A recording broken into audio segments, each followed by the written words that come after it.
पहले तो श्याम मेटालिक से शुरू करते हैं, क्या राय है आपकी इस आईपीओ पर? बढ़िया कंपनी है दीप, और मुझे लगता है कि इन्वेस्टर्स को अप्लाई करना चाहिए बड़े लिस्टिंग गेन के लिए भी और लॉन्ग टर्म के लिए। आज से भी पहले मैं आपको बता दूं कि क्या क्या अच्छा है इस कंपनी में। प्रोमोटर्स बहुत ही एक्सपीरियंस है इस बिजनेस में, लगभग 15 से 20 साल का उनका जबरदस्त अनुभव है इस कारोबार में। तो सबसे पहली चीज ये कि एक्सपीरियंस प्रोमोटर्स है।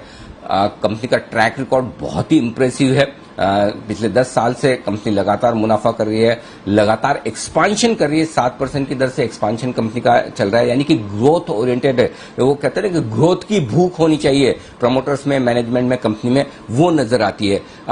आमतौर पर पिछले साइकिल में जो सबसे बड़ी समस्या स्टील कंपनियों के साथ में आई है, जो मेटल कंपनियों के साथ में आई है, वो बैलेंस शीट भारी भरकम बड़ी बना दी, कर्ज लेकर बैठे हैं, एक्सपांशन पे एक्सपांशन किए जा रहे हैं। जैसे कमोडिटी साइकिल ढीला हुआ, आपने देखा कितनी कंपनियां बिक गई। इस कंपनी के बारे में ये सबसे बढ़िया काम जो मुझे नजर आता है वो है कि debt equity ratio 0.11, one of the lowest है इंडस्ट्री में, वन ऑफ द लोएस्ट। तो डेट सिचुएशन बहुत कंफर्टेबल है, और उसके साथ साथ अगर आप रिटर्न ऑन इक्विटी देखिए तो 26% से ज्यादा का, ये बहुत इंप्रेसिव है। 26% का रिटर्न ऑन इक्विटी, और वो भी इतने कम डेट इक्विटी रेशियो के साथ।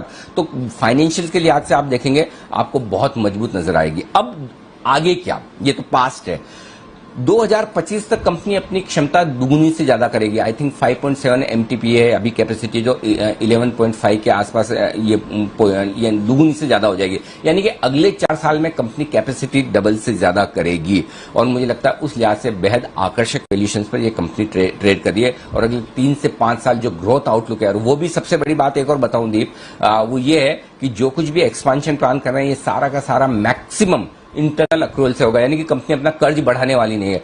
इससे बढ़िया आपको बैलेंस शीट क्या मिलेगी, इससे बढ़िया आपको ग्रोथ ओरिएंटेड कंपनी क्या मिलेगी, इससे अच्छा मैनेजमेंट क्या मिलेगा। तो मुझे लगता है ये तीनों चीज इस कंपनी के बड़े फेवर में जाती है। एक ही नेगेटिव है जो मुझे इस कंपनी में दिखता है, वो भी खाली एक कहना चाहिए कि टेक्निकल नेगेटिव है, कि इस आईपीओ के बाद प्रोमोटर्स की हिस्सेदारी रहेगी 88.5% के आसपास, 88.35%। सेबी का जो नियम है कि प्रोमोटर्स को अपनी हिस्सेदारी 75% तक इवेंचुअली लानी है। अगले 2-3 साल में जब भी इनके पास जितना समय होगा, उस हिसाब से प्रोमोटर्स को अपनी 13-13.5% हिस्सेदारी कम करनी होगी। तो वो थोड़ा सा रहता है, लेकिन जो कंपनियां अच्छी परफॉर्म कर रही हो, उनके प्रोमोटर्स को हिस्सेदारी बेचने में कभी कोई समस्या आती नहीं है। और कंपनी की परफॉर्मेंस जैसी रही है पास में, वैसी फ्यूचर में अगर होगी, और होने की पूरी संभावना मुझे लगता है, जो मैंने मैनेजमेंट से बात की, जो मैंने DRHP पढ़ा है, उसको देखकर मुझे लगता है, जो इंटरव्यू आपने देखा था, हमने शुक्रवार को भी किया था, मुझे लगता है ये कंपनी कमाल करने वाली। तो ये कंपनी आराम से आपको मोटे लिस्टिंग गेंस दे सकती है। बड़े लिस्टिंग गेंस के लिए भी पैसा लगाइए, और लॉन्ग टर्म के भी लिए लगाइए। आराम से स्टॉक दुगुना होने की ताकत रखता है।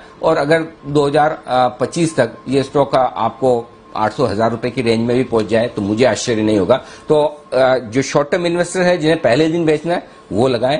जो लॉन्ग टर्म इन्वेस्टर्स हैं, 1 से 3 साल का व्यू रखते हैं, जरूर लगाएं। और जो 5 साल 2025 तक इस स्टॉक को रख सकते हैं, उनके लिए बहुत बढ़िया इन्वेस्टमेंट है। तीनों तरह के इन्वेस्टर्स को लगाना चाहिए। जी।